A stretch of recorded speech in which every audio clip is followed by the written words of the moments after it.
Good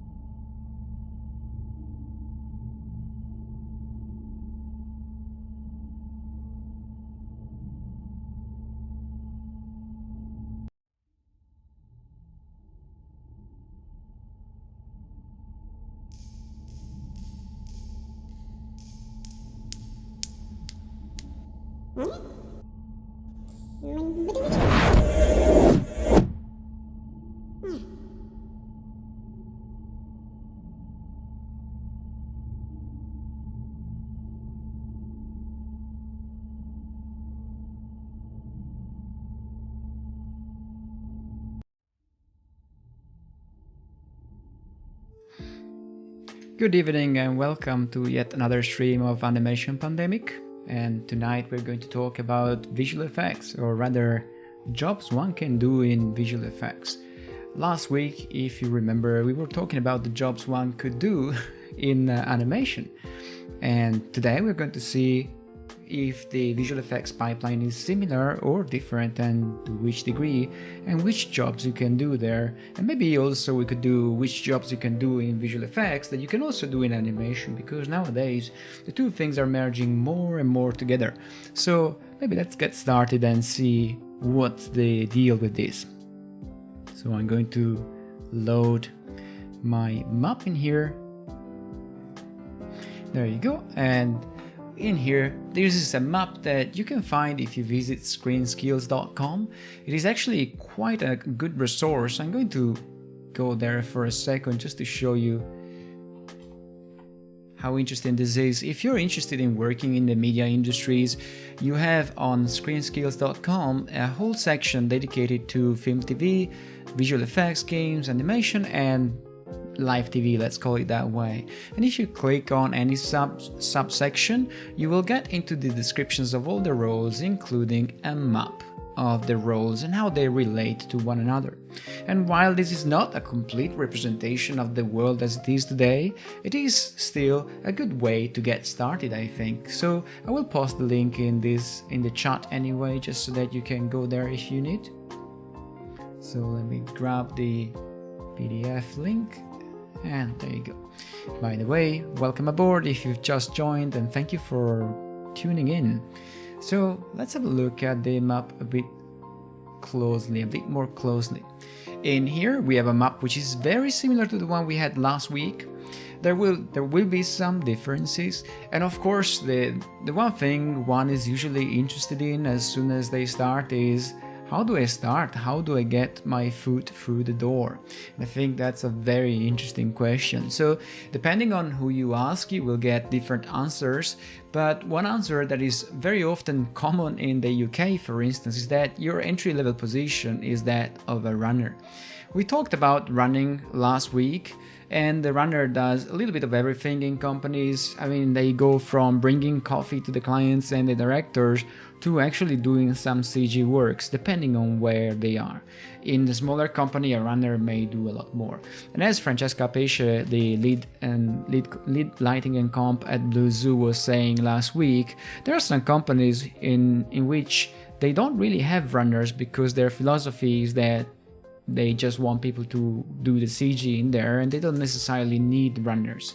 So also, in my opinion, there is a caveat about being a runner. If you are a runner in a company where you bring, let's say, a bit too many coffees to the director and you rarely sit down and do CG, then it might become problematic, because while there are the people outside or around the world who are doing their CG, they're practicing it, you are not.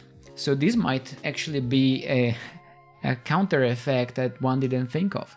And in fact, a lot of big companies who have running positions available, they also run training programs as well, so that the runner can train. However, before deciding I'm going to be a runner in that company, it's always a good idea to get informed, in my opinion, to see what a runner really does in a company like that one, and whether there are training opportunities for runners. Okay, just don't go there and, oh, I'm a runner, I'm done.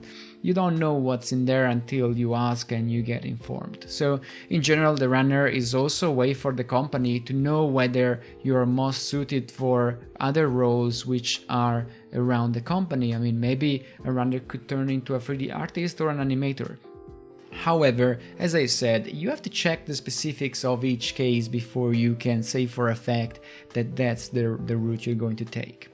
Other entry-level positions in visual effects are traditionally considered those of prep artists and roto artists, which, if the company is small, may be the same role. So in here again, this is a branch of compositing, and what prep artists and roto artists do in bigger companies is actually two different tasks. In smaller companies, a roto artist and a compositor may do roto prep and the whole compositing as well. So depending on the company where you find yourself in, the roto and prep artists may not even exist. And they may outsource this job, and I will show you why this job can be outsourced rather easily, in fact. If I grab a random roto and prep showreel from YouTube, if I hit play, so this is the plate you see on screen. So this one, you see, we have the mountains, the sky, and the lake. Now as the line swipes through the plate, you see this was the original plate, the original video. So the prep artist is the dude or the girl, depending on who they are, who goes in there, receives this footage, and removes anything that the director didn't want. In practice, they are cleaning the plate, we say. They are preparing it, hence the prep artist name, for the effects to be added on top of this plate. So this is something to consider. I mean, this kind of stuff can often be outsourced and can be paid even per frame. I think if you went to Fiverr a few years ago, you could buy prep by the frame, if you see what I mean. So this is prep artist work. It's not necessarily an easy job, I think. I did a little bit of it on my own or on some small projects, and I have to say that it certainly requires dedication, and I think a lot of smart work if you don't want to go in there and manually clean everything. You see, it involves a lot of 3D projections. It is possibly a very interesting job and very gratifying in a way. It could be if you really like to see the plates clean, but it's the kind of job that, as I said, can be outsourced, and also it could be outsourced to an AI, I think, at a certain stage, just to do at least the first pass of cleanup. At the end of the day, however, at this stage, I think you still need, for the most part, a human to do the job anyway. So this was the prep artist job. It's definitely considered an entry-level job, but there are some prep artist scenes that are actually quite difficult to clean, in my opinion. So you may find different steps of prep artists, I think, depending. They won't be probably codified officially, but you will find someone with a bit more experience who can clean more complicated scenes. At any rate, this is considered an entry-level position.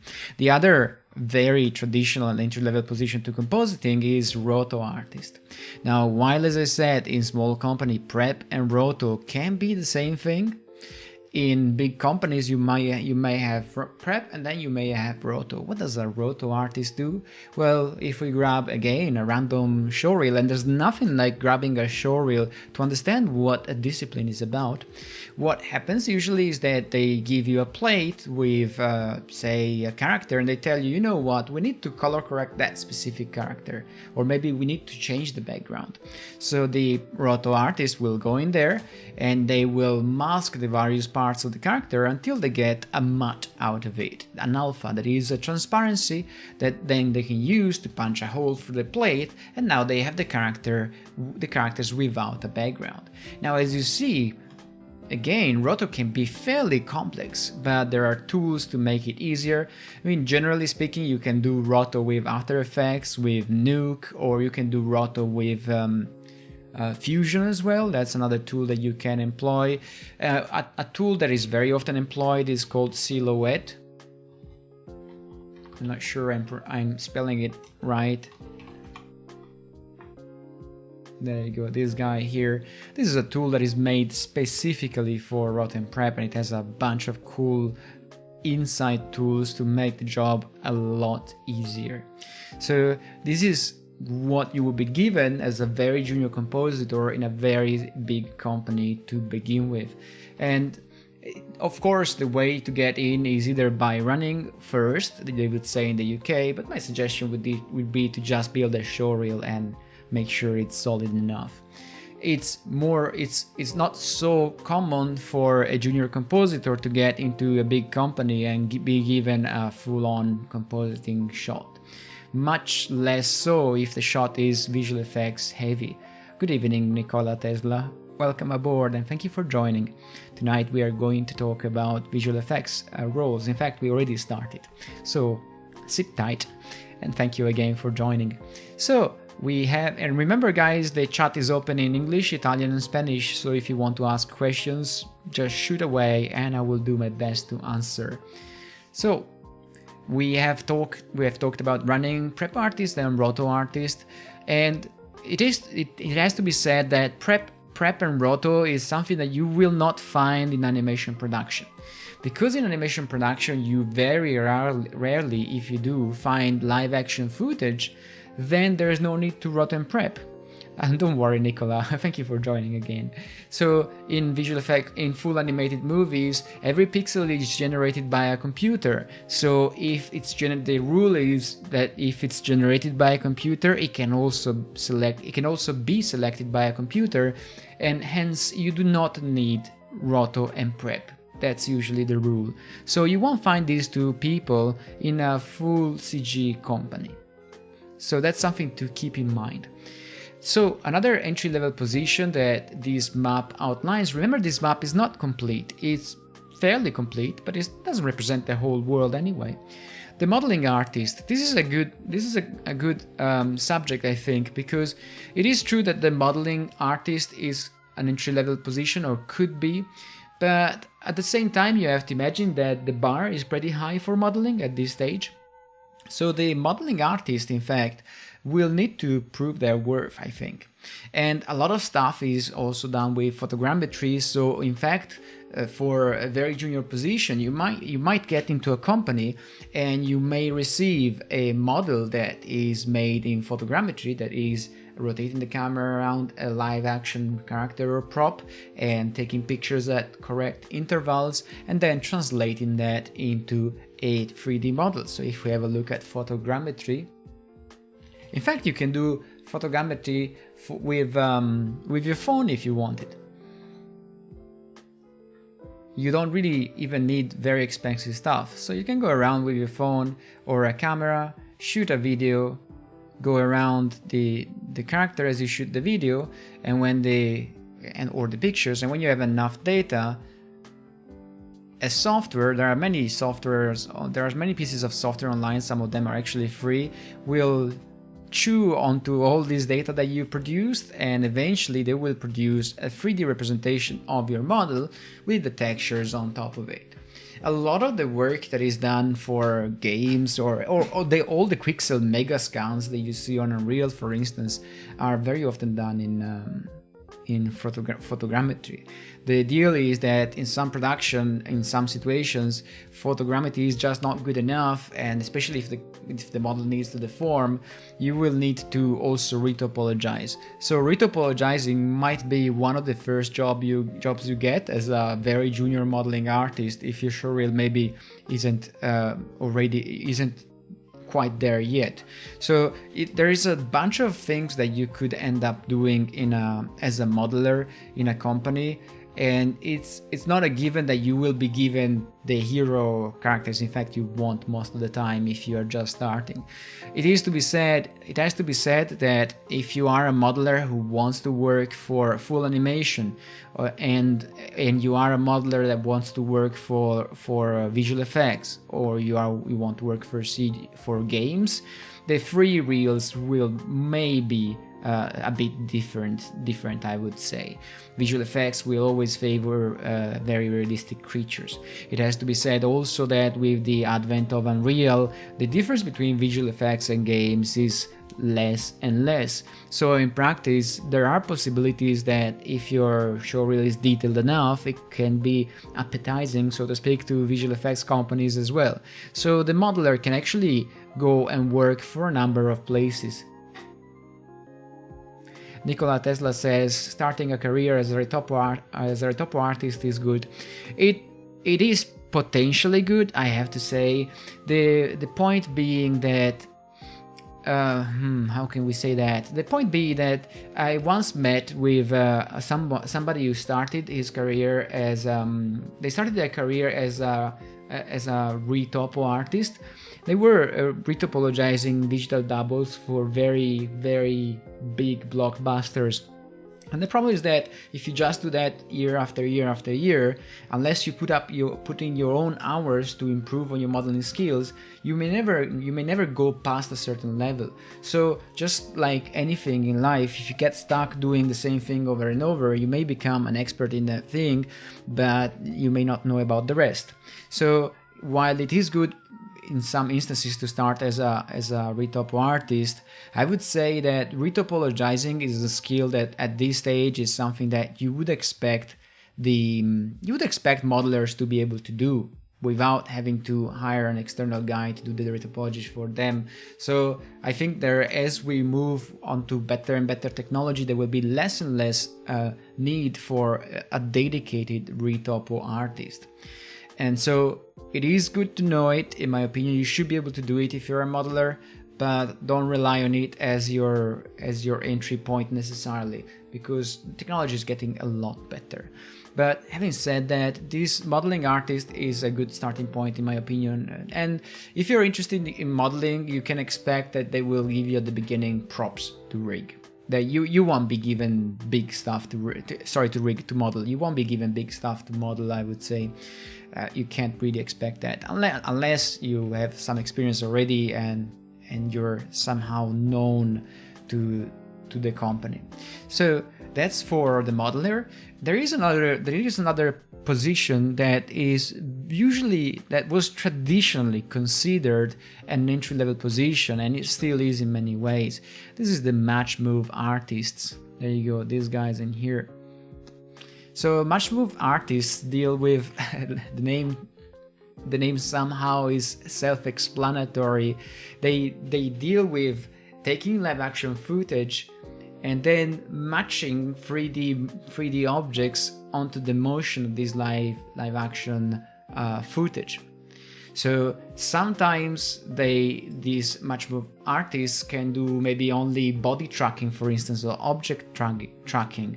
So if you have a character moving around, then if you want to apply effects to that character, you have to grab a 3D model and make it move exactly like the character. Of course, you will be provided tools to do that. I think Magic Lantern Match Move was a movie in which Match Move was heavily... or Green Lantern, what am I saying? Magic Lantern? Green Lantern was a movie that was heavily match moved. But I can't find a convincing example in here, because they had to apply all the effects of the suit straight onto the live action.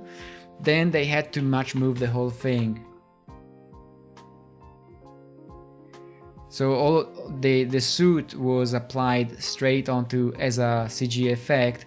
So this stuff had to be body tracked. So match mover may body track characters, or they also may match move the camera. It depends on there is camera tracking and then there is body tracking. Either way, it's about taking the live action footage and overlaying 3D on top of it to make sure that everything lines up together. Once everything lines up together, what you have is a virtual camera that when it renders out things, it renders them as if they were there, as if they moved with the original environment.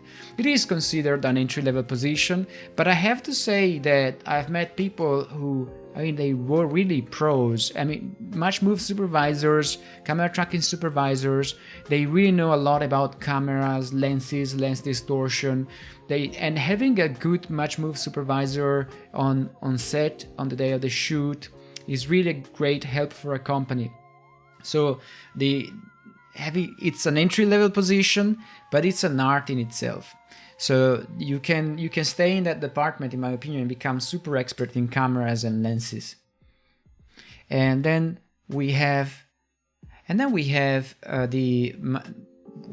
did the much move artist thing. Sorry, I was distracted by the chat because we have in the chat Nicola Testa, who is interested in rigging, and I will talk about it because getting into rigging at the beginning is not impossible in my opinion, and there are a few things that in my opinion people get wrong. I was talking to riggers about this problem because I was curious to know what was the deal in there.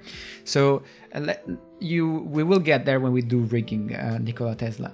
And then Zane Visual Effects says that he started as a nuke compositor and he became a 3D generalist. And in fact, you may start as a prep and roto artist, but then find yourself A, maybe getting bored, or B, getting an interest in something else. I would say none of these roles is really etched in stone, and some people really like to specialize, but some people really prefer to change every now and then. I am more of the latter. I prefer to change things every now and then because after a while I feel like I need a bit of a fresh air. And then we have, Shubrangsu Sanyal, I hope I'm pronouncing this correctly, saying that I already recorded this video. I have not, this is live. So, but I have some videos that I record every now and then for backup, but I've never used one yet, but I will maybe one day. Oh, Zane Visual Effects, thank you very much. I'm glad that your motion capture tutorial, that my motion capture tutorial worked for you. It really helped me. Then let's go on, and we have done modeling artist, much move. Let's see if this map says there are some other entry-level positions. So right now it doesn't seem like the map is telling us there are some other entry-level positions, but I will say there is one that is in the map yet, and there are some others that are not here yet. So there is this position called an Assistant Technical Director, the ATD. It's also known as an ATD.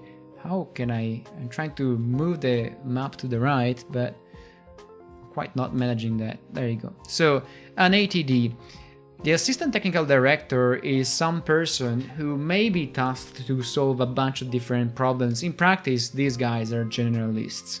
In bigger companies, these people can do practically anything, from scouting scenes where the geometry is a bit less deformed, it's not deformed so well as you would wish, to running very basic simulations or even mid-level simulations like cloth or hard bodies or soft bodies. And in some other instances, the ATD may be someone who has to go into the shots that no longer work and find out why they don't, or rebuild shots that don't work. ATDs can also do sometimes tech anim, that is fixing intersections in animation and fixing animation glitches. So this is another role that is considered an entry-level role, and I think that the beauty of this role, much of the beauty of this role depends on where you work and what you work on. I've met ATDs who were having a blast, and I also have met ATDs who weren't having a blast at all. And also depends on the project. Sometimes you work on projects that require very repetitive tasks and they're not very challenging. So I think either way, my suggestion is, if you are in an entry-level position, I would say if I had to go back and be myself again as in an entry-level position, I think you want to make sure you know what your interests are and make sure that people around you know them, so that at a certain point they will realize that you outgrew your position, and thus they maybe will offer you something a bit more interesting for you, something that you can grow into. The deal in here is that if the company knows that you want to grow and you told them, then at a certain point when you will have filled the shoes of your role, they will know that it's time for you to do something a bit more interesting because you told them. And if they can't provide that opportunity, you can tell them, look, I told you I wanted to grow, and now I feel like I would know more of this or more of that. And at that stage, if the company can't offer that, you can amicably leave the company and say, and they will understand. If you want to learn something more and they can't offer that chance, I mean, unless your request is unrealistic, you will be free to leave and you don't really have to worry about that. So that's the ATD.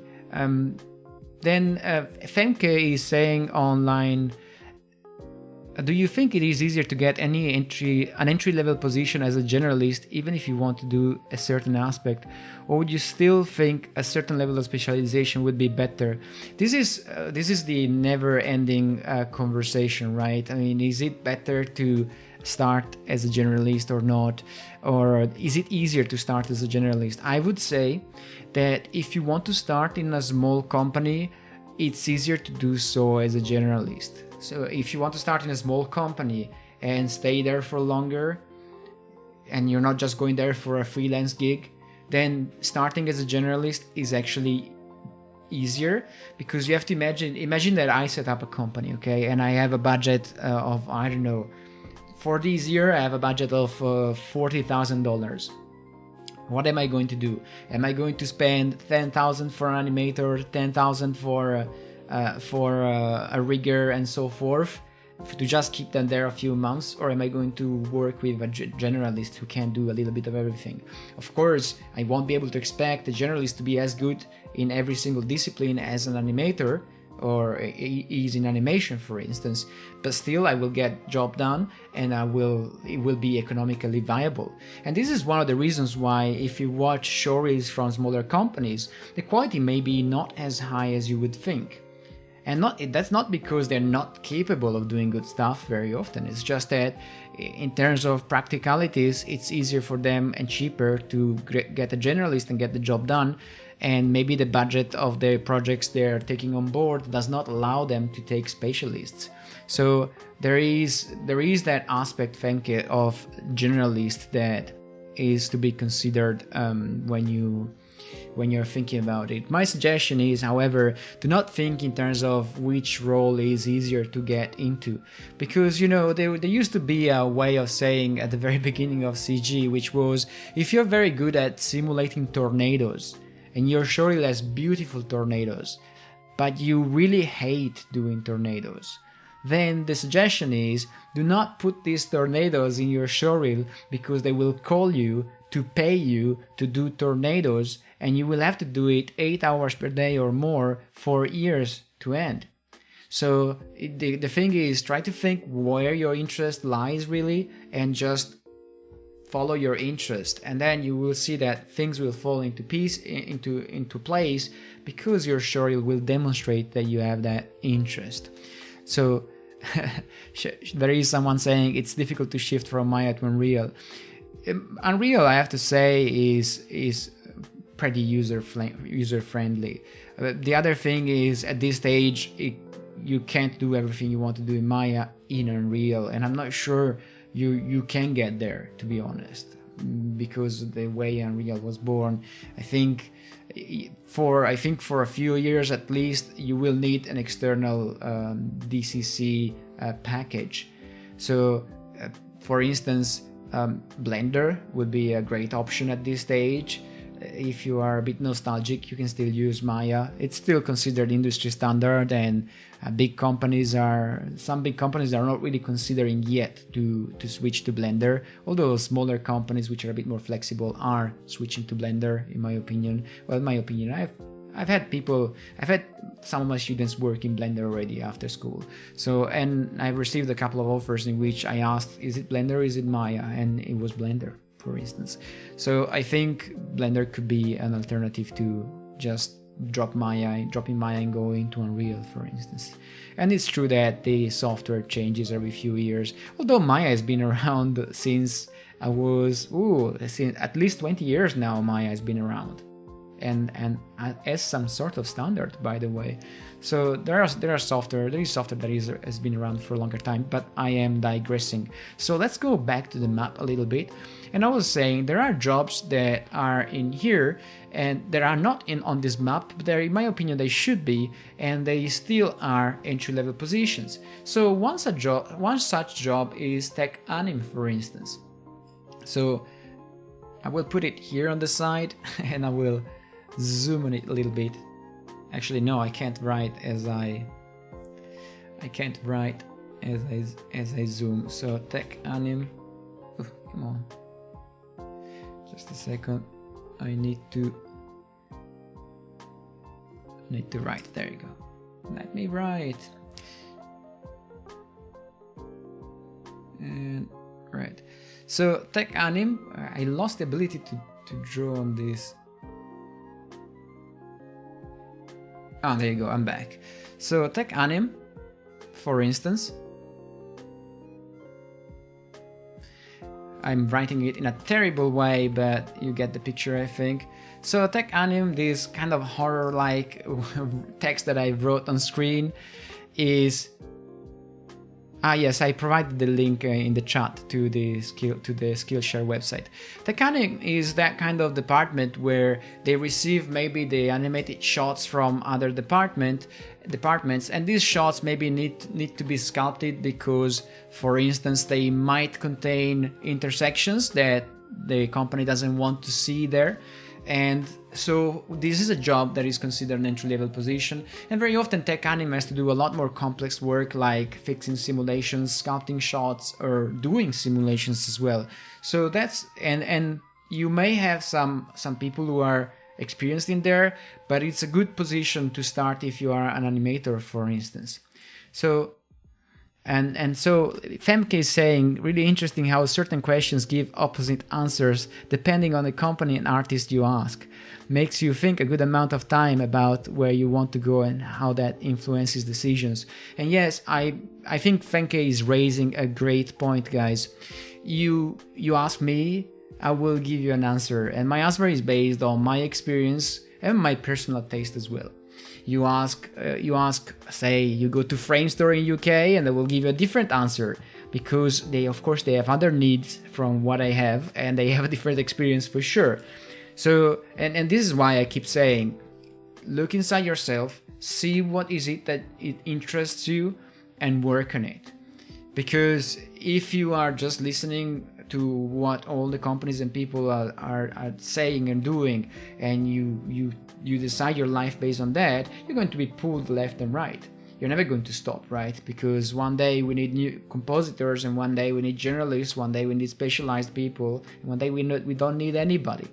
So, and also remember, you need to be happy doing what you do, and that's quite important, I would say. So make sure you do what you like in there, okay? So you will find that very big companies will ask for very specialized people traditionally, although this thing is changing a little bit now. And very small companies tend to ask for generalists. And small companies which work with bigger budgets, you will find out that they tend to ask for both. They may have a generalist in-house, for instance, that stays there all the time, and then they may hire specialized people depending on the project.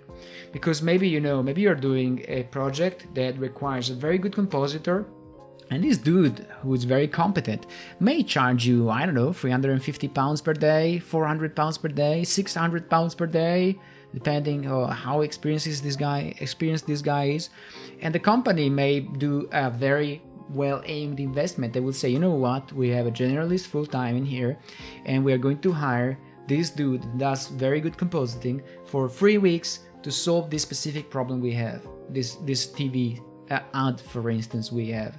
So this is why, Femke, it's very difficult to say definitively that there's one route or another, because there are so many different situations. And now with the advent of real-time CG like Unreal, there are other roles there are the same roles that can be performed in Unreal, for instance, or there are other roles that are brand new, that they don't exist. Speaking of which, there is tech anim, of course, but which is not entirely new in fact, but there are other jobs which in here which aren't even codified. So for instance, you may be called in a company and be told that you are a facial artist, for instance, this kind of stuff, and you're thinking, wait, what is even that thing, what does it mean?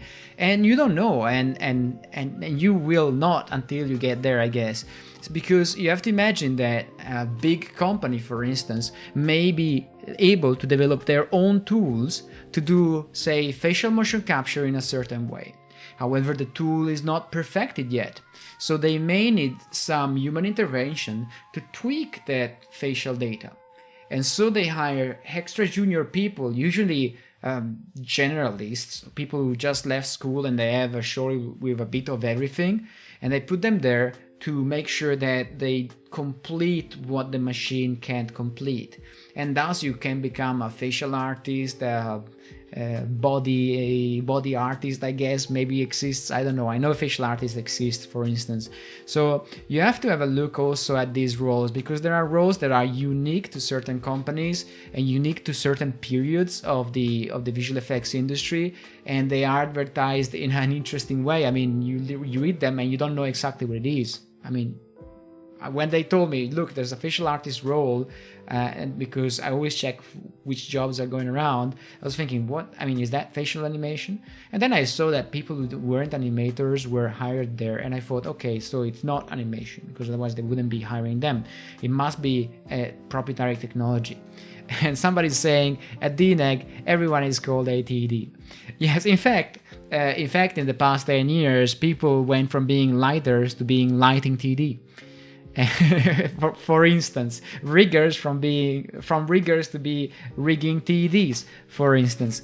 It's also part of the negotiating policy. So if you are working in a company, and then I will go back to the map, say you are a junior and you have been there for long enough to maybe do the next step of salary. Maybe you could be offered a role, and this role would compensate with a little bit less of salary. So maybe you could become a technical director of some sort, and in practice the role will be somehow compensating. The idea being, I guess, that if you go somewhere else and you were technical director, and now you can say, I was technical director there, now that somewhere else will take you more seriously because you have a more high sounding role than just junior rigger, for instance. However, in a world where everybody is a TD, then being a TD is no longer spatial, I guess, and they will have to make up some other fancy role, I guess. So that's all. Again, this is only my opinion, and it doesn't reflect the opinions of my employer, I suppose. It's just my way of seeing these things, guys. So there you go. So let's see, and let's zoom out a little bit from the map again. So we have seen how there are other roles that are not maybe on this map, they are not officially codified, and still they are entry-level roles. And now let's go over to something else. There are some roles which are shared between animation, full CG animation and visual effects. One of such roles was modeling. We have rigging, for instance. In here we have rigging technical director, for instance. Just speaking of the devil, I was saying it earlier on, right? The rigging technical director is the rigger. What does the rigger do? The rigger takes a 3D model, and then they prepare the joint system and the control system to animate that 3D model. That's what riggers do. In practice, there are some very big companies in which the job of rigging is even divided further. You might have a rigger that does only the joint system and the logic underneath the surface, and one that does the ergonomics of the controls to be easily animatable. You might have a rigger which specializes in facial rigging, one that specializes in proceduralizing the rig. There are so many branches of rigging, and that's true for both visual effects and for animation. So in practice, the rigger is a guy that can work in both fields. Although, of course, if you work in visual effects, you will tend to do something that is a bit more creature oriented, if you see what I mean. a thing that may be sometimes unique to visual effects, I say sometimes because you never have the guarantee, is that of the creature technical director. So the creature technical director is, So the creature technical director is some guy whose specialization is to make sure that creatures work. So for instance, you would maybe be somebody who's very good with simulating fur, hair, tissues, and this kind of stuff may be called a creature technical director, but very often could be called a character effect or creature effects TD. That's also a thing. In fact, character effects is that branch of CG that takes care of anything which is simulated, maybe like tissue, muscles, and cloth, fur, hair, that would fall under the umbrella of character effects. And it really depends on the companies whether you will find the creature technical director with that name or it will be a character effects artist. I mean, this stuff depends greatly, I would say, on the company. You can't ever be sure the name you will be given as a professional there. And you have to also keep in mind that very often you can also negotiate the name you are given as the role you're given. So for instance, let's say that a company wants to hire you to do something, but maybe they don't have the budget to pay you for the full thing, right? So one thing you could possibly do is say, you know what, I'm happy with this salary, but I understand it's a bit under the standard, what I was expecting maybe. And what if we settle for this salary and I get that role? And you negotiate that way. The role, however, remember, has relative meaning. Just like I said, that depending on the company where you go, you may find a different role naming conventions. Then it means that the role has a relative meaning. So I think it's a card that you have to know what you want to do with it if you want to play that card. And there's somebody who's saying that there are pay cuts. Well, that somebody has a name that is a bit too difficult for me to pronounce. Shubrang Shusanyal. I hope I'm pronouncing it correctly. Sorry, guys. So they mentioned there are pay cuts because business loss in visual effects, and that's why artists are doing multiple jobs and freelancing. Well, I don't know exactly how to put it down, but in practice, the visual effects industry in the past 20 years have always complained about much lower margins than those you would desire as a business, I guess. And you have to imagine that if you were a company, you would see your costs raising with inflation and cost of living raising. So your interest would be to keep them lower and lower. And there are waves in the world, especially in education, where compositors are mass produced. For instance, there was a time where nobody could use Nuke because Nuke was new, but the big companies were all using Nuke. So all of a sudden, everybody was producing Nuke courses and Nuke graduates, and they would be getting decent money because not many people could use Nuke, for instance.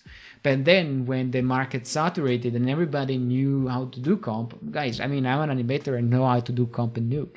So when everybody knows how to do comp, then all of a sudden, for low-level comp jobs, the salary lowers. So it's Shub, it's a lot easier to pronounce. Thank you. So in practice, that means that there are waves. For instance, there was the wave of Houdini artists who could do simulations, and they were very well paid, and I don't know if it's still the case, for instance.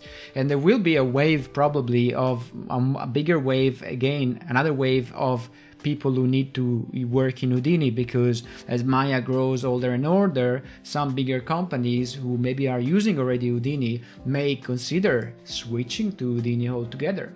So you can expect some sort of wave to go there as well. So it's the pay cuts in there, they have so many different factors that it's very difficult for to know for a fact where they come from. The thing is, you as an individual want always to make sure that you can make a living and live comfortably, and the company wants to make sure they spend as little as possible to do their thing. it's just the way it is. So thank you for the question, Shub, for the observation, Shub, because it is in fact it's particularly pertinent to visual effects, and it's a long ongoing debate, in fact. Just to let you know, for instance, at this stage, in particular in the United Kingdom, since there was Brexit, there is a lot more demand for artists. So you can expect maybe that if you work in the UK, the salaries may be a bit higher than in the past 2 years, for instance, because there is lack of manpower because of the Brexit thing, for instance. So there are these waves, and it's very difficult. I mean, the current wealthy country may be the poor country of tomorrow as far as a particular job is concerned. I think it's very difficult to pinpoint one thing or another.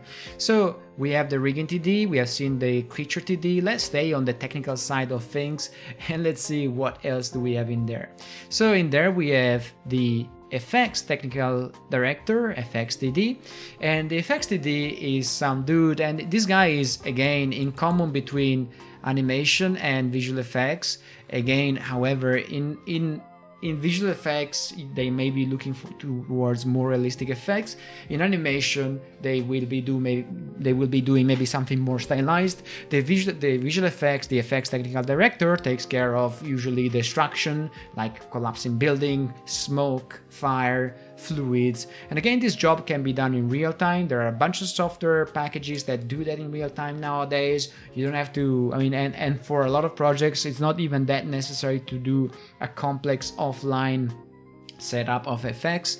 And this thing, FXTD can be working essentially anywhere as far as I understand it.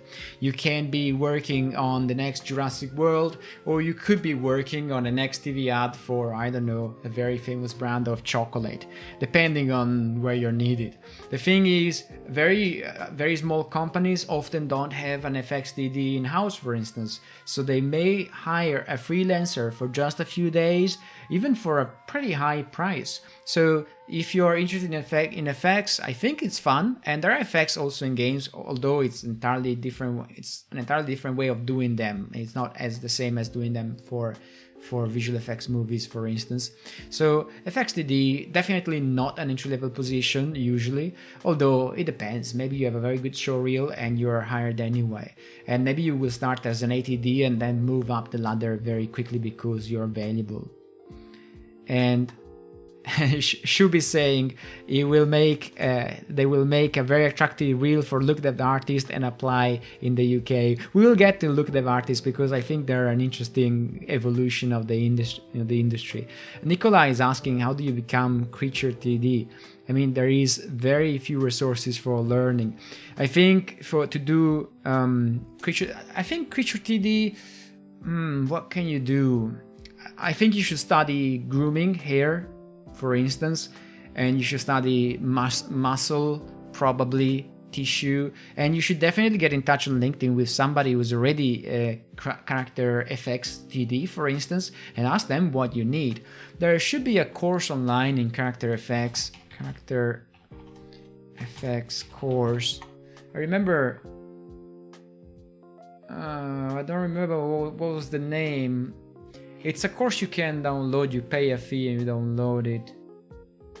But I don't remember, unfortunately, I don't remember who was the guy. I think it was a very good artist, by the way, because I remember when I watched it. Sorry, I can't find it. I didn't expect this question. So, but there is some stuff online, but my suggestion would be start grooming, for instance.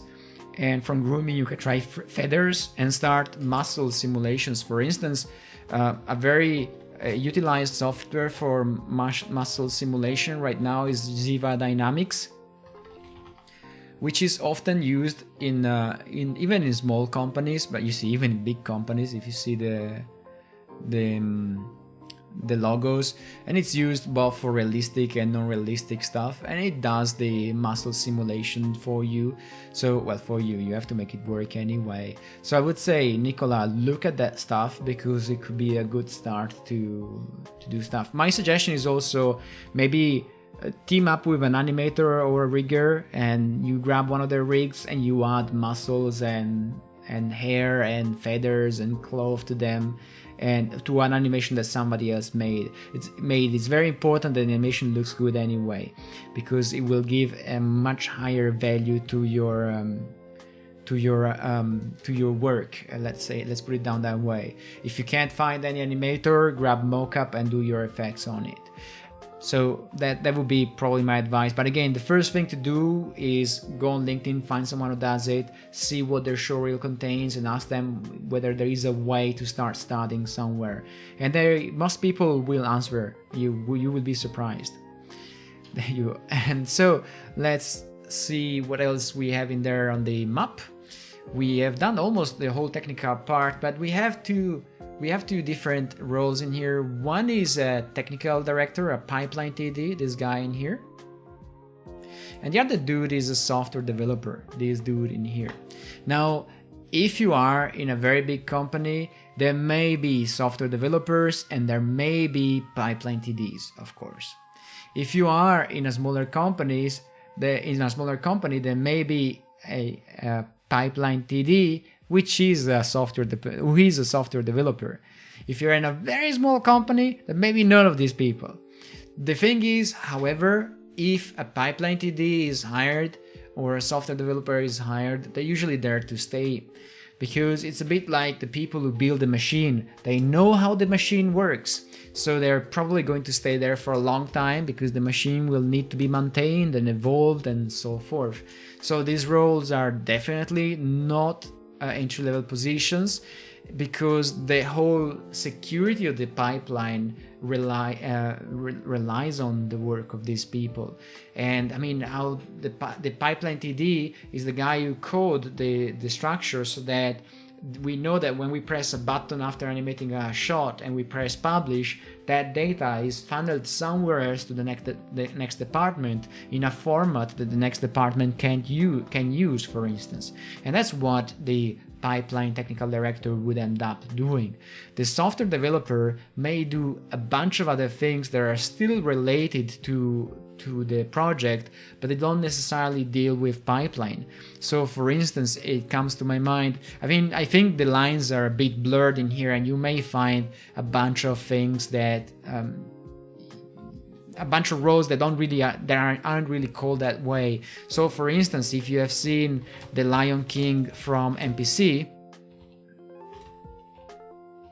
the Lion King from MPC was shot thanks to virtual production systems, and they were using Unity to do virtual production, for instance, to preview their scene as they worked. Wow, we are on Facebook. Yeah. And this is how they would call Magnopus. I don't want to. So they would be able to visualize the scene maybe in real time on set, for instance, and you see they would move a camera like real life camera on the set, and they would see on screen what they were shooting. I mean, this stuff was pre-visualized with Unity, but someone had to code the bridge to Unity and make sure that the data would be flowing. This someone may be a software developer, and there may be a software that does this. There may be, for instance, much bigger companies, they may develop their own rendering engine, for instance, like DreamWorks, for instance, and then you will be developing their render engine, and you are a software developer. But you see, I mean, that's pretty high-end stuff right there, and it requires a certain budget to hire a software developer. Not to mention that nobody ever mentions that there is another career in visual effects that in animation that nobody seems to consider. I don't know if it's in here. It doesn't seem to be here, but it's the technical side of things, like IT, for instance. I know they don't like to be called that way, but I can't think of any better way. So IT is the pillar upon which the whole pipeline stands. Without IT support, you can't make those movies. It just doesn't work that way. Who provides you with workstations? Who makes sure they all work the same way? Who changes them when they don't work? Who programs the software that you use to connect remotely, or the tools that manage your logins, for instance, and shifts your profile from machine to machine when you move to another room or when you work remotely? This stuff is done by IT, and IT is part of the visual effects pipeline as far as I'm concerned, although it's never on the list. I don't know why. And that IT support is there for visual effects, is there for full CG animation. Of course, the amount of IT work depends, and people depends on the budget of the company and the amount of stuff that they do and how big they are. But IT is crucial. Nowadays, I think if you don't have IT, it's very difficult to manage a company with even just 20 computers. Now, what happens if they don't work anymore? So I would say, although it's not maybe on the artist side, there is an art to IT, and they are really important for visual effects. I would definitely, if I used to be IT to work in IT when I started, and it wasn't really CG related. I would just have companies as clients, and you would make sure that their computers would be up and running all the time and everything was working so that they could produce. I have to say it was much less complicated than managing a visual effects pipeline. So this is a pretty important role in my opinion. It's not the artist role, of course, because they don't produce stuff that you see on screen, but you see stuff on screen because of them. So this is the technical side. When skill set says this is the technical side. In fact, visual effects can be fairly technical in many other sides. Now, if we go up a little bit on this map for a second, let's have a look at what's at the top. So in here you have pre-production and you have production management. This can be very similar to animation in certain aspects.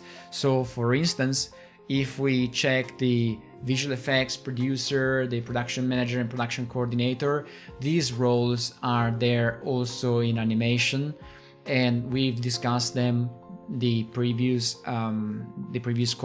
stream when we were talking about animation roles. So these people manage to different degrees budgets, schedules, and so forth, and artists as well. The production coordinator may not have anything to do with budgets, for instance, but the production manager and the visual effects producer may. And I think one of the important things about a producer in visual effects is that you want them to have experience in visual effects. Otherwise, how can they budget? How do they know how long it takes to do something? They are the people supposed to manage budget and scheduling. If they don't know how long it takes to do something, then as an artist, as a bunch of artists, you are in dire straits there. You won't be having fun during that production. And Shub is saying it would be so amazing if you could visit the institute from where I studied animation, or maybe an online jam. I'll share your channel link with my junior. So if you want, I'm curious. I don't know where you studied, but I would be interested. I'm always curious. I always go from school to school, so for me it's really interesting. One thing is that you will find in production management is the visual effects editor. Now, the visual effects editor does not necessarily edit the movie. Usually the editor of a visual effects movie is somebody who is outside the movie itself. Maybe the director have their own editors. So you don't necessarily have the editor that edits the movie. However, the visual effects company will have to edit the movie before they ship it to the client anyway, just to make sure that their editing lines up maybe with the client's edit. And also very often, I would say daily, the reels have to be prepared. So maybe the visual effects editor will have to cut together footage from different scenes to see how they work, or to just present them to a client for review, or to create promotional material, making of, all that kind of stuff. So this is the visual effects editor job. I'm not sure exactly. I mean, I've never been working as a visual effects editor, so I'm not sure how rewarding that is, and I wouldn't be able to tell how their daily life works, so to speak. And I would be curious to know, really. So if you're interested in editing, there is a possibility to do that in visual effects, but don't take it as in you will edit a movie. That's not the way it works. The movie is usually edited elsewhere, but you know, things can change as usual. And then a role that you definitely don't have in a full CG animation is this guy called Data Input Output Technician, IO. I mean, you may not find exactly this name on the plate when you get hired to do that, or when you meet someone who does this kind of stuff. But this guy is the guy that very often conforms footage. So imagine that the director is shooting a movie. And is shooting with unit 1, unit 2, unit 3, and these units are all shooting in different locations with different camera settings, sometimes with different cameras. And maybe sometimes even with different color profiles, although it is to be hoped that the visual effects supervisor will ensure that there is some continuity in the footage. The IO technician is one of those guys who make sure that the whole footage is consistent, that fits certain standards. They do some tech assessment of the footage and they manipulate it so that it fits into the pipeline and it's ready to move down. Very often they will have to talk to the visual effects supervisor to be able to, which is down here, the conversation will go up and down to be able to decide what's the workflow in there. So I once for many years I played football with a gentleman whose job, for instance, was to denoise footage coming from the set. I guess he became super expert at denoising footage, and he would conform footage so that it would be usable in a production environment. So that's a role. I don't know how technical it is. I'm not sure you could consider it an entry-level role, and I would imagine you would need to know a little bit about footage, color space, and camera lenses to be able to work with this kind of stuff. So in the meantime, Shub is saying that the visual effects editor lines up all the shots and send them to the production coordinator. That's certainly one of those jobs they do. So they would talk. Thank you very much, by the way, Shub, because I am not really an expert in visual effects editing. So these guys, they would talk. I would say the visual effects editor might have a channel out also to clients or to whoever deals with the clients. But I had a colleague who was a visual effects editor, but I never asked them exactly how they spent their day. And they seem to be doing also reels for dailies sometimes and just managing the whole thing themselves. So I guess it also depends on how big the company is who you're talking to. Nicola is saying that changing country for a job is really a pain, even worse with family. Changing a country for a job is quite complicated if you have a family. If you're alone, it's not that complicated. However, the problem is that I was born in Europe when the European Union was a thing. So for me, it was incredibly easy to move around. Now I'm in the UK, and if it's a bit more difficult being a European because what happens with Brexit, for instance. So I now appreciate a lot more the complexity of not being able to afford or have a visa and having to move to another place. Very often a route that I've noticed is used to change country is to go in your country and work with a big company that has different branches around the world, and then you transfer from within the company. And that makes it a lot easier. So let's have a look at the other roles. In the meantime, every now and then I stop a little bit because I'm checking the chat, and Shub is saying sometimes we have to do sacrifice for a good career. It's a tough call, guys. I've never really considered animation a career, guys. I always thought it was something I liked to do, and somebody wanted to pay for it. So for me, it was amazing. But I have to say that as I went into my 30s, for instance, I wasn't that interested anymore in moving so often from nation to nation to work.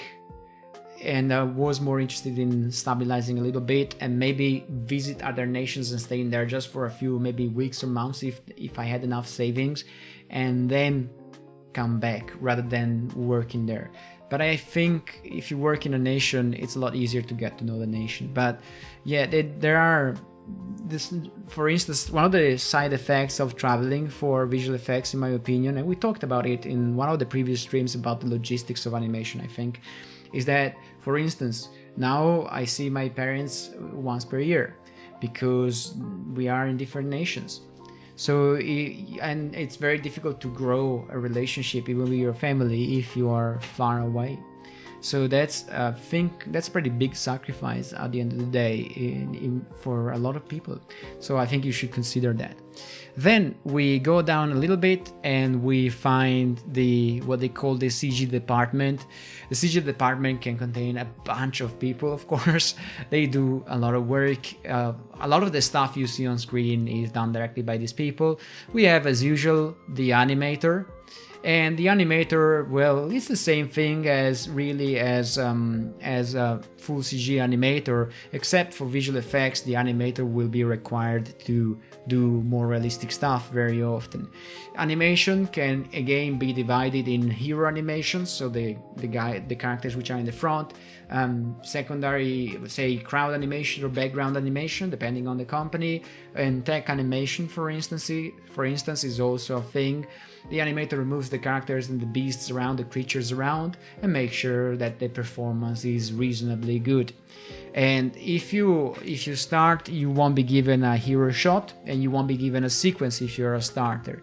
You very often are given secondary characters in the background, or tech anim, that is animation to fix. Depending on how you perform there, you may upscale and go up to hero shots. And just like full CG animation, if you're very, very reliable and you're pretty good at what you do, eventually you will be given entire sequences. You may be doing animation lead, that is, have a bunch of people you have to follow.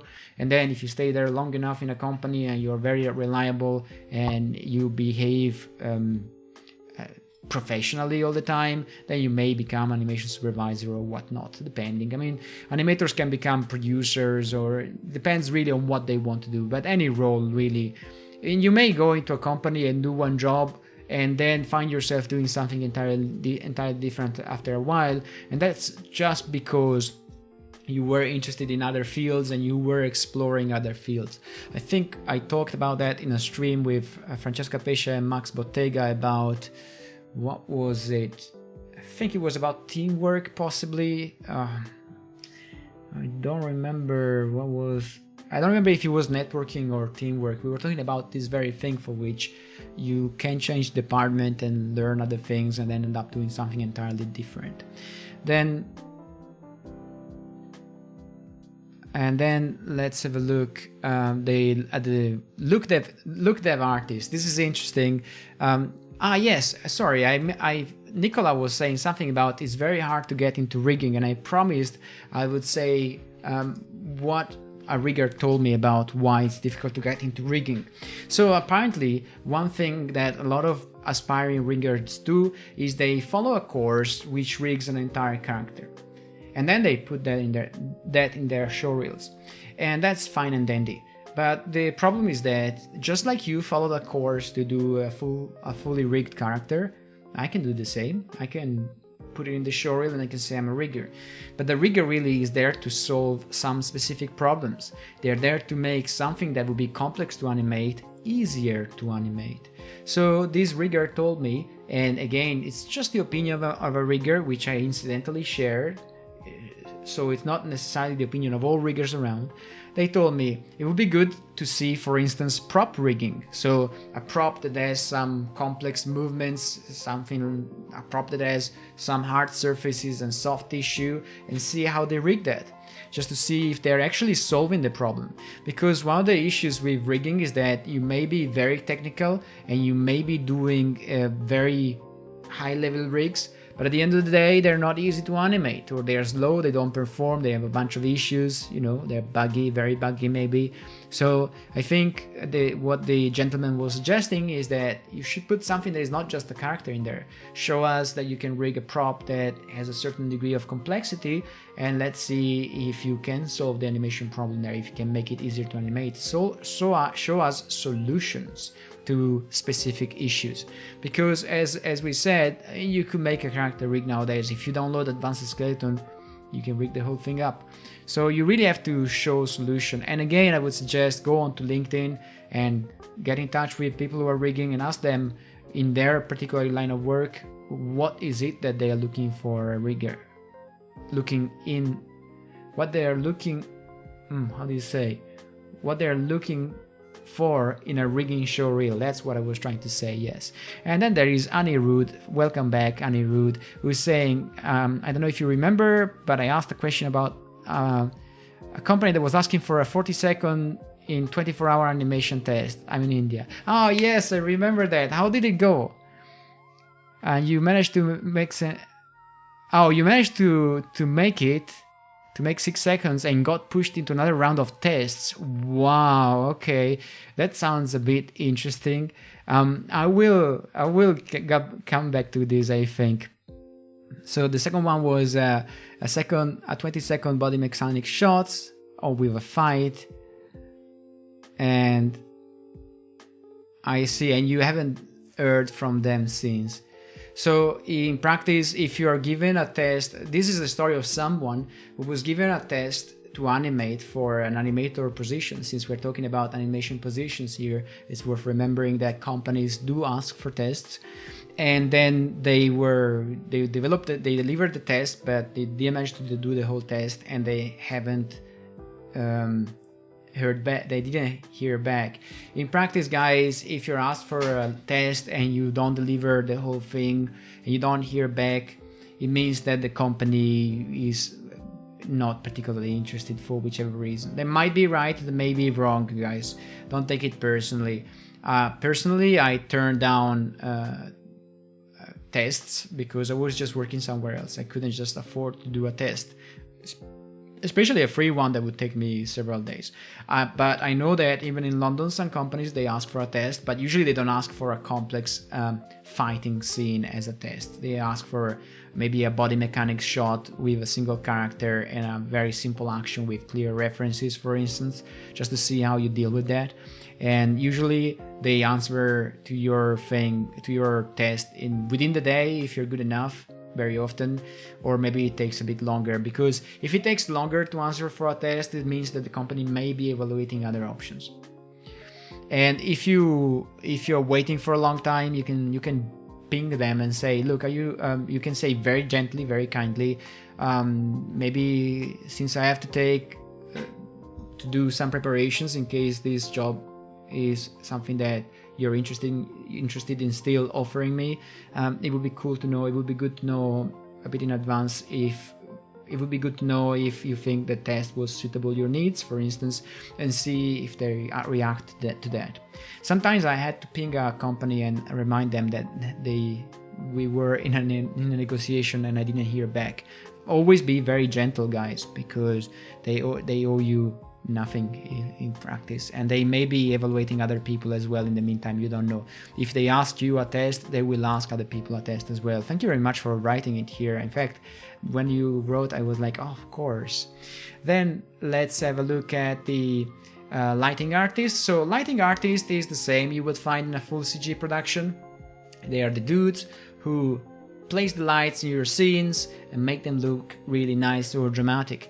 A lighting artist may work in Unreal, may work in other real-time tools. At the end of the day, they place lights and they make scene look beautiful. It's a good idea if a lighting artist knows how to operate cameras. They know diaphragm, exposure, this kind of stuff, and color as well. And as we were discussing last week with Francesca Pesce, one of the lead comp and lighters at BlueZoo Animation, lighting and comp in some companies go together. And a lighting artist, even in a big company, may end up doing the lighting and preparing a little bit of a slap comp we call it, to see if the lighting works. So it's a good idea that for a lighting artist to know a little bit of compositing, in my opinion. That would work a lot. better. And then there is the layout artist. Oh, I missed a bunch of entry-level position. The layout artist is very different from lighting artist. In practice, the animator is working on a scene that comes to them with a camera and some proxy geometry, the set. So the layout artist is the guy who prepares those sets for the animator, and they usually prepare those sets for the animator, and this is an entry-level position based on some other information that comes from somewhere else, and this somewhere else may be the previous artists. So these guys up above here, the pre-visualization artists. Now, previs is quite a big thing in visual effects at this stage. So previs is this thing that looks a bit like a cheap video game in which you see the movie with low poly geometry, maybe some lighting, some very cheap effects. It is a big business at this stage, and it makes visual effects pay a lot of money. They pay a lot of money for it, but it returns back as an investment. So a company which became one of the biggest players in the previous field are the Third Floor.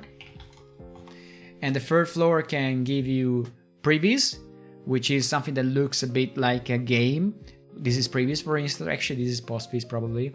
And then they can give you, this is previs, you see, and then they can give you, they can give you post-vis, which is the previs with live action on it already, so that you can see, like this one for instance, so that you can tell a bit better which kind of effects you need. And then there is tech-vis as well, which is all the informations that you need to shoot a movie like this in real life. So they will tell you how fast the camera is moving, which kind of rig you need on set, how big the green screen, all that kind of stuff. Really have a look at it, because it's a fascinating branch of CG, and it's often not even included in the CG maps, although it's sort of a standard right now. In here they have previs. Previs can be in-house or can be delegated to an external company. And previs artists can also be juniors, so these can be also an entry-level position in some companies. However, be aware of the fact that in previs it would be better if you understand cinematography, composition, for instance, and if you work in real time in Unreal, it's even better. Okay, and then let's have a look at in here they have the concept artist, which is put next to the previs. We will go back to this guy a little bit later because it's really a different thing. So we go back. The layout artist usually takes stuff that comes from previs as a reference, and they build a layout that is all the environment around it. They don't necessarily model stuff, guys. They may just grab stuff from a library and put it in place, and then they place the camera in there so the animator can work with something.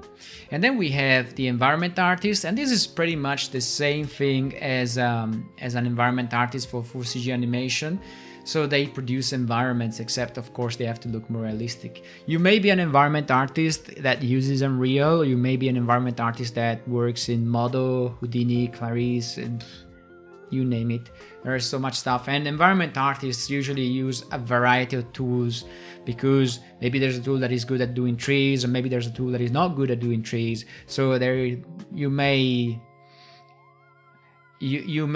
have a different a different skill set in there. Femke is saying, I'm a bit late with the chat. Femke is saying they never heard somebody putting prop rigging on their reel. Me neither, until I talked to a rigger. And they told me it's maybe a good thing to start with that, because if you go into a company, there will be already somebody who has the task of rigging the heavy stuff. And definitely, if you're a rigger, you probably want to learn Python, guys. I would say yes. And then somebody is saying, Nicola is saying, using plugin as a fresher, good or bad? It depends on the plugin. So if you use Jiva Dynamics for tissue simulation, that's a plugin that is used professionally in the environment. So if you know how to use it, well, that's good if you want to work in that field, because the companies will be using it.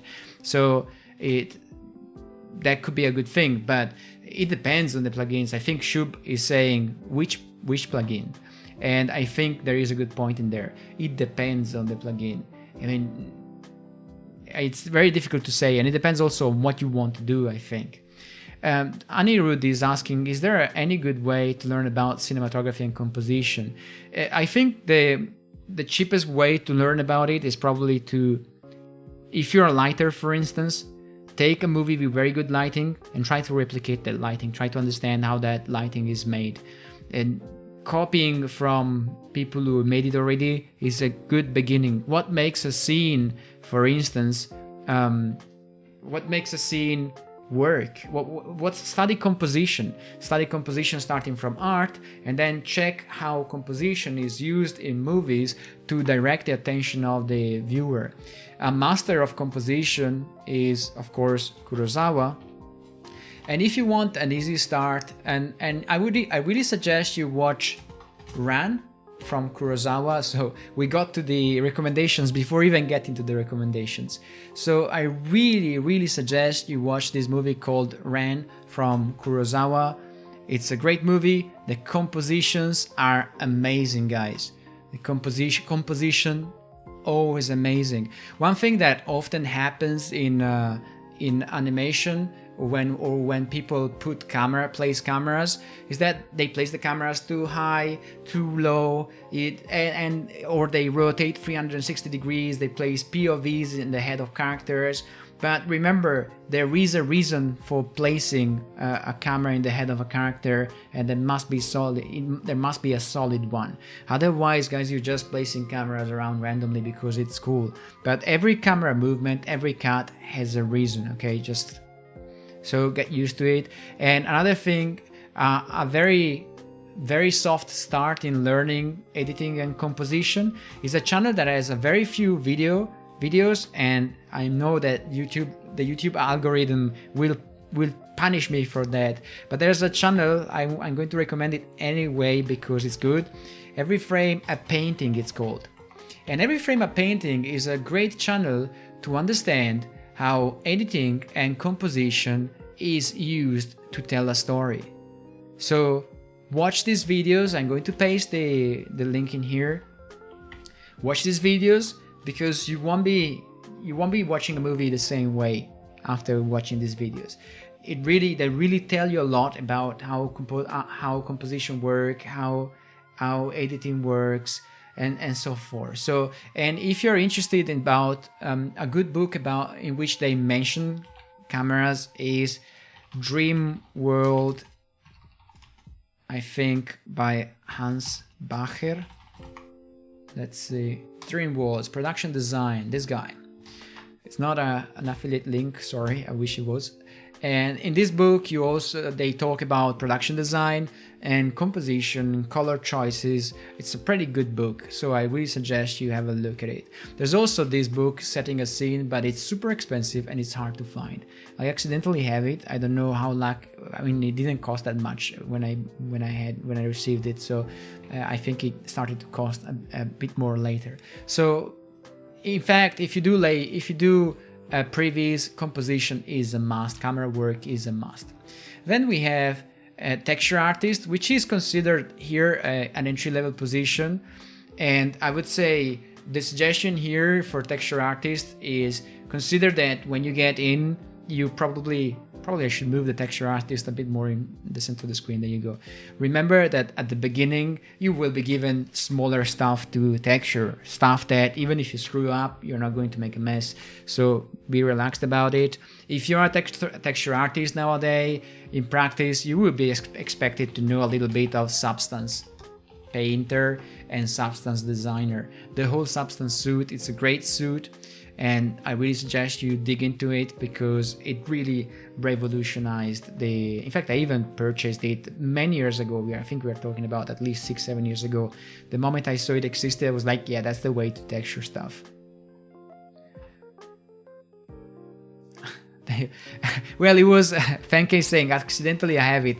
The truth is my girlfriend bought it as a gift from me, but I also know the price it was paid and I know it wasn't that high.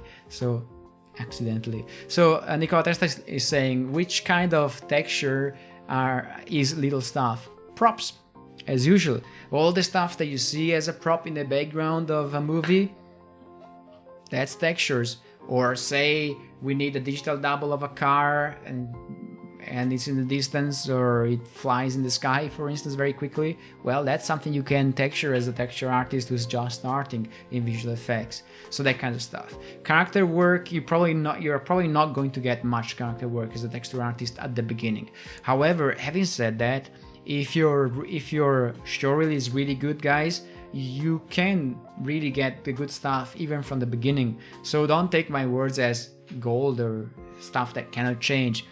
The bottom line in here is, if your showreel is really, really good, then you may well get good stuff. Or maybe you will get at the beginning stuff that is very safe to make, you can't screw it up, or if you do, nothing happens really. And then once they see that you're very good at it, that you're just upgraded very quickly. Remember that we are in a time where we produce a lot of entertainment, and there isn't really so much qualified manpower in many areas of the world. So in fact, if you have a good showreel, you're in a good position. And we have the look development artist. This is a very interesting position. So say 10 years ago, and this is a bit of a story, 10 years ago, not everybody would get to do look dev. You would do look dev. Look dev means you take the models, maybe you start playing around with shaders and light, you start developing what's the look of the movie. What you do greatly depends on the movie and on in the company you're working for, but very often it's about lighting, shading development, for instance, and maybe a bit of texturing, a bit of everything. Just try to assemble something that could look like a step in the direction of the finalized production. So look dev is something that only a few people did a few years ago, and then recently, say in the past 5 years, it has been used as a way to let's say boost the morale of some departments in visual effects. So everybody wanted to do look dev at a certain point, because they were all doing production, and in production the tasks can be fairly repetitive. In fact, Shub is saying that's my department. So at a certain point, at least in the UK, the bigger companies were offering you to do look dev as a way to boost your morale a little bit. Maybe it didn't involve more money, sometimes it involved a little bit more money, but then maybe you will be given the task to look at this sequence or that sequence and so forth, so that you will be a bit happier. Because the problem with production, in my opinion, is that if you're many months doing the same things, it becomes a bit frustrating if you get bored. So it always depends on what you like to do. Some people don't really mind it at all, I think. So I think look dev is a great place to be in fact. And because you get to decide the look of the movie, or to work towards it anyway. Remember that it's always the client and the director at the end of the day that have the last word in how the movie looks like. But you can do proposals, and you can craft them in a smart way as to get them approved, I think. It's a great place to be in. And that could be also animation look dev. So how animation development, how does the animation work for that character? How do we move them? What are the recognizable traits of that character's animation, for instance? So look dev is generally considered something visuals for, but in practice there's also an aspect of look dev in animation as far as I'm concerned. Although I've never seen that codified as an official role. So actually I have to write down a note to myself before I forget, because I want to recommend an old movie at the end. So actually I did already some recommendations. And then we have, of course, the overlord, the computer graphics supervisors, the CG supervisor. Now this dude is somebody who they can approve most of the assets that are produced by the CG department. Usually the CG supervisor does not approve animation, although in some company the CG supervisor may actually interfere with the supervisor of animation, and they may give feedback, both of them, on animation. It depends on the situation. It's usually better if the CG supervisor takes care of the CG and the animation supervisor takes care of the animation, just because they may have conflicting creative points of view in animation, and this may lead to animation being redone over and over very often. So usually it's a better idea if the two things are separated, at least in my experience. Then I don't know about others. So this is the CG department. This map is kind of omitting the animation supervisor. Now there are movies and companies in which there is even more than one animation supervisor. So in here in the CG department, you would want to have the animation supervisor. That dude needs to be there, because right now it is I'm not sure why it's not here, but it is a reality. So Nicolas saying, is it true that movie industry don't use normal maps? I think they do, and I think they use normal maps quite a lot. It's just that normally in the visual effects industry, you use displacement maps, and then maybe to get finer detail, you may use normal maps. As far as I know, they are used. But hey, maybe some movies don't use normal maps. I don't really know. But as far as I've seen, they were used. So I'm not sure. You may go for a full displacement approach, for instance, but difficult to say, Nicola. Depends on the case, but I would say normally normal maps, in my opinion, are used. In my experience, are used. But hey, I don't know. It may be that now everything is switched to the displacement. I don't know. Where did you hear that? Just so that I know. And then we have we have a section in visual effects that you don't have in animation. I'm a bit rushing through because we have so many roles left and almost we're running out of time. In here we have another set of roles that you don't have in full CG animation, and I think they're pretty cool. One is the visual effects supervisor. So the visual effects on-set supervisor is some guy that flies on location where the movie is shot and make sure that the movie is shot in such a way that visual effects can be done.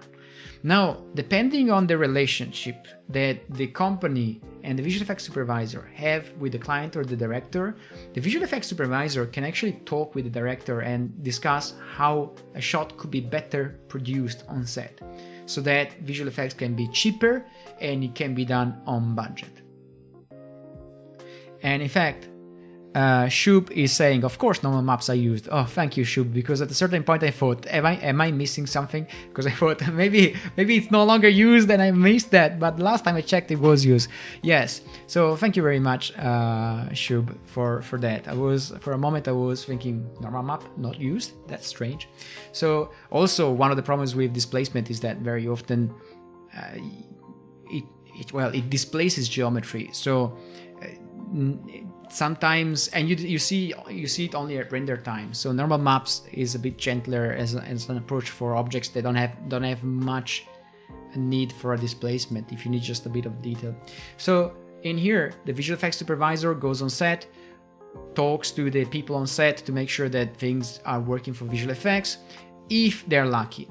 But very often when you are on set, and I've been on very small sets occasionally, when you're on set, everybody's so busy that in practice, as a visual effects supervisor, you may not have many chances to talk to anybody.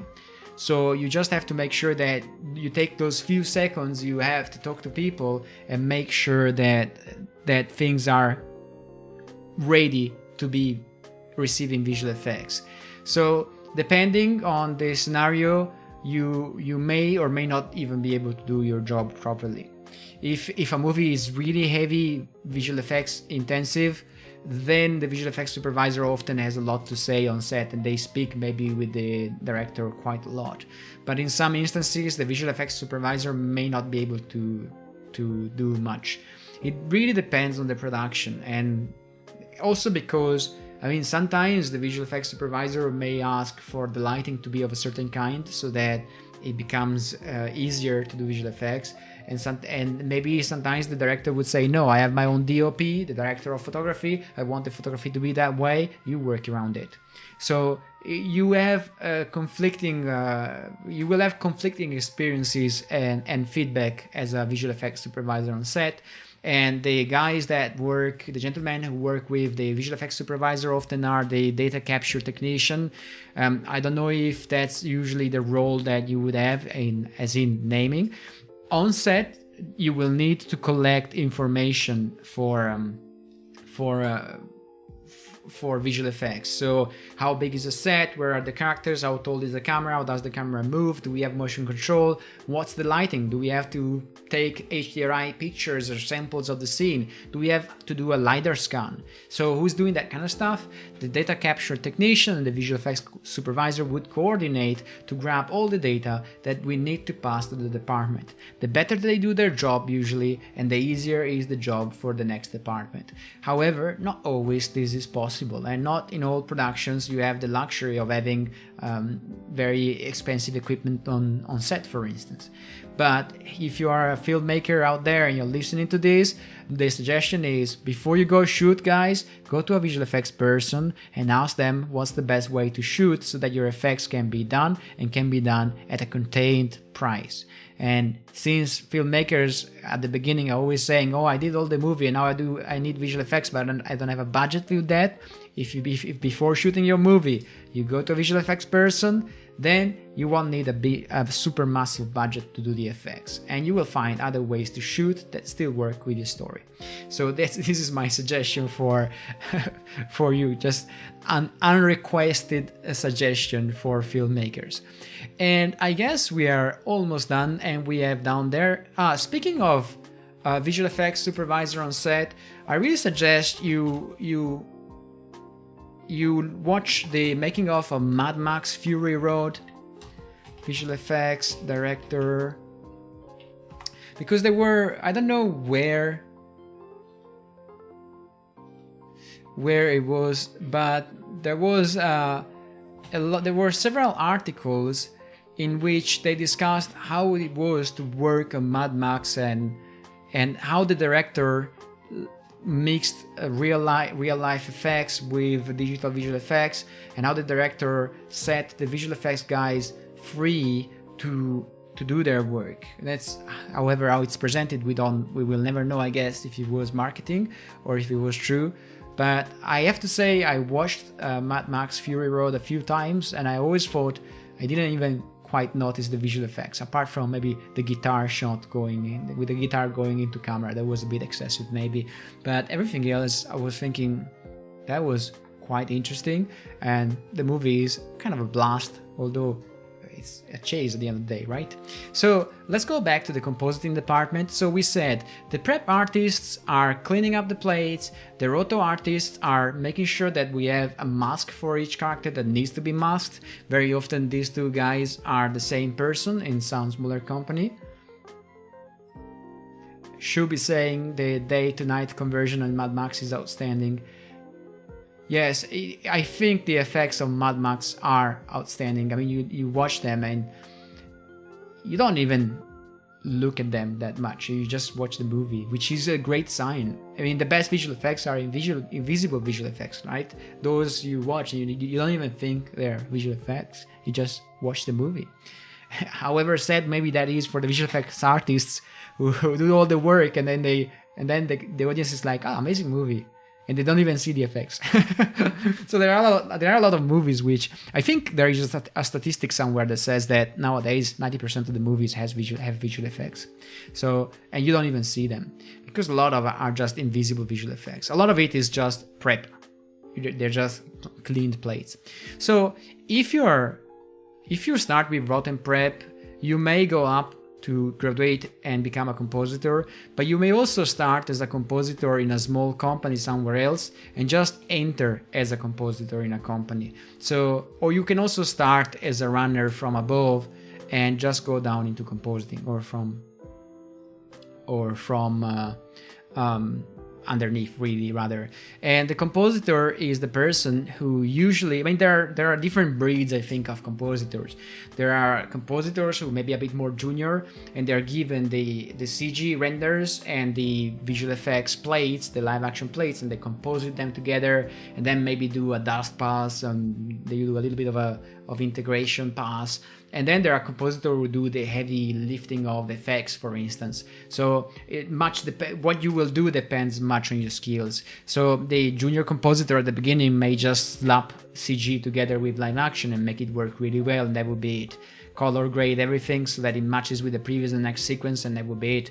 But as you climb up the ladder, you become very technical. You may even do tools for compositing, or you may be responsible for the look of entire sequences, or you may also do very heavy effects done combining Nuke, Houdini, Maya. But as a compositor, of course, you take the data from Nuke. You wouldn't necessarily be required to use Houdini. It's a good idea to understand a little bit of 3D if you do compositing, I guess, because this way you know a little bit how to talk with people. And I would say if you do compositing, it's a good idea to know about lighting, composition, cameras, exposure, this kind of stuff. Really useful, because when you have to do there's another breed of compositors which is not included in here, which is the DMP guy, the digital matte painting guy. So when you watch very big establishing shots, sorry, my English is breaking apart, digital matte painting, very often, to make it cheap but still outstanding, they create matte painting. So they create a shot that looks massive like this one, but maybe it's just shot against the blue screen is removed, and somebody builds an extension there, and it creates a matte painting, which is maybe even a single frame, you know.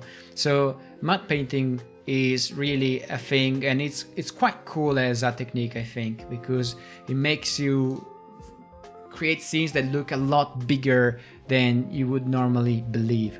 So pretty interesting job, and which eventually, I think, senior compositors, of course, have the tendency to become compositor supervisors, or even CG soups or visual effects soups, depending on what they do.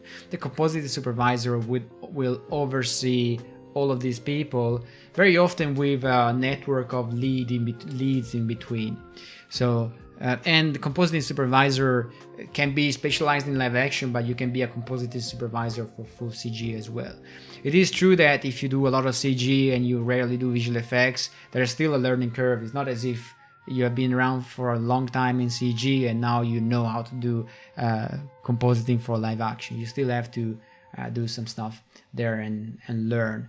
And then we have the concept artist. I left it at the end because it's a bit of the concept art is a mix of things.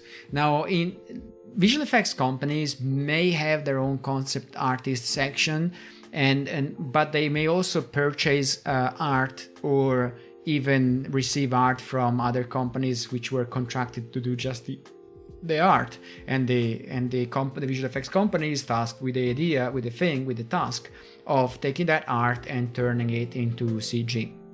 So a concept artist can be a concept artist for full CG animation as well as visual effects. Of course, if you work in visual effects, I think you tend to be a lot more photorealistic oriented, I would say. So that's something to keep in mind. It's regardless, the best concept artist work I've ever seen was based on references and a very, very deep study of references and a lot of practice. Concept artists nowadays, they work both in 2D, they draw, but they also are capable of combining real life pictures with 2D, and also very often they use a bit of Blender, a bit of ZBrush to sculpt the volumes and see what works and what doesn't. And in practice, it's a bit pointless if you draw a beautiful mechanical landscape, for instance, and then we find out when we are in modeling that we can't model that because the volumes aren't there. So a concept artist would need to have a little bit of 3D, so they can lay down a bit of 3D shapes, and then they can draw on them, and when we model that stuff, we know that it will work because it was based on reality. So it's a very interesting job, in my opinion, because you can really do a lot of different productions. So virtually any production has to go through concept art. So that's a very interesting job. So this is the map. It's based on the skill set map, which is a very useful resource to have. On the website, you can also find the the descriptions of all the different all the different roles, so you can also go role by role and have a description that helps you out with that. So I really suggest you have a look at it, but please consider that there are new roles. There are roles that used to be performed in Maya and now are performed in Houdini or in Unreal sometimes. So don't take this as the ultimate resource. It's a resource to start from. So I guess that's about it. There was a question in the chat saying how does working remotely was from Nikola Tesla maybe. It was something about working remotely and mental health, I think, which is a long subject, is a complex subject. I think one thing about working remotely, just to summarize very quickly, is that you may find yourself in a house that was not designed to work on a CG production. Maybe you don't have the chair or the desk that can support you for an entire day and you end up with backache after a few hours. Or maybe you have the whole family at home and they're shouting, you don't know. So I think the biggest problem of working remotely may be that.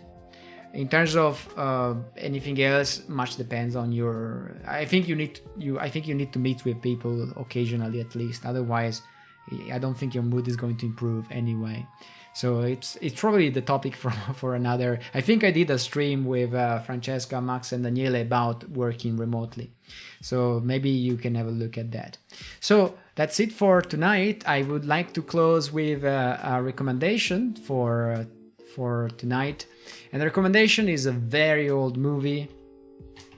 Dragonheart is one of the first visual effects movie with a full visual effects character that is the main character of the movie.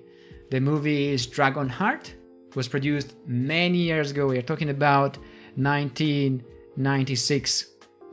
And it was, I think the effects were done by ILM. There are a lot of practical effects in this movie. And there are also a lot of digital effects. I think the first test for Draco the Dragon was made taking, I don't remember if it was a T-Rex or a Velociraptor from Jurassic Park and making them talk to see if they could support indeed the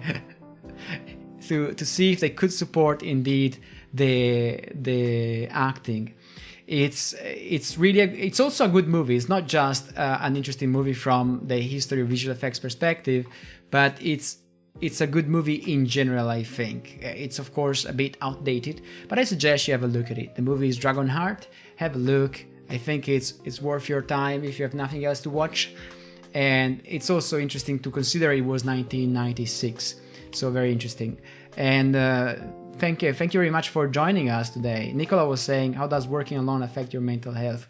And Nicola, it depends on who you have at home. So it's a long subject, but if the house is very busy, I think it doesn't help. I think you need a place where you can focus. And if you don't meet someone for a long time, I think you lose social skills. So I think those are the two main drawbacks I can see. But we made a stream about working remotely, so have a look at it. And I think maybe we can do another one in the future. So thank you very much, everybody, for joining me tonight. It was a lot of fun. Actually, I was kind of missing being online on my own because I always have guests. And oh yes, and on Sunday we have, since I'm very interested in moving to Japan, on Sunday I have set up another stream in which we interview a CG artist who moved to Japan. The CG artist is named, the name is Thomas Franta. He's an animation director, I think, at this stage. And he moved to Japan several years ago, and he works there as a foreigner.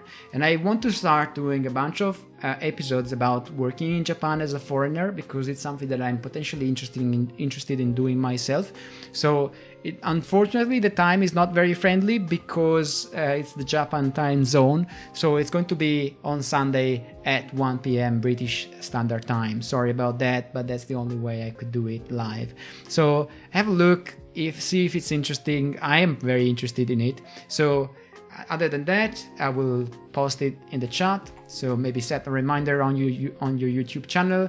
And thank you very much for joining me tonight, and if you like the stream, please like and subscribe, and I will see you next time.